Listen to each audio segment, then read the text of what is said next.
Ang pag-ahon ng pamilya sa kahirapan ang inspirasyon ni Jonathan para magsumikap sa kanyang pag-aaral.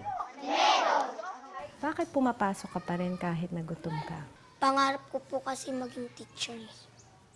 Kaya sabi ni Mama, mag-aral po ako ng mabuti para paglaki ko, yung mga anak ko po, mabigyan ko po ng magandang buhay. Nahihirapan ka na ba? Hindi pa po, Ma'am, kasi yung inspirasyon ko po yung pamilya ko. Pag nag-aaral po, iniisip ko po, Ma'am, para po doon sa pamilya ko. Kaya po, pinagbubutihan ko po yung pag-aaral ko. Sa pagbabalik ng Reporter's Notebook sa Silvino Lubos, hatid namin ang ilang regalo.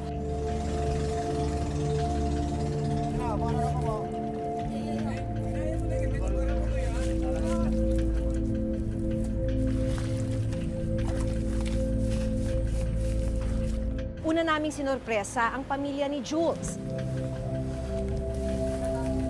Malaking bagay po itong gawa ng magpapasko. Maraming salamat. Malaking bagay sa amin po. Nagbigay din kami ng regalo para kay Jonathan at sa kanyang pamilya. Marami pa silang kailangan para tuluyang makatapos sa pag-aaral. Wala man daw naging malaking pagbabago sa kanilang pamumuhay, patuloy pa rin silang umaasa na balang araw, guminhawa hindi lang ang kanilang pamilya, kundi ang kanilang bayan.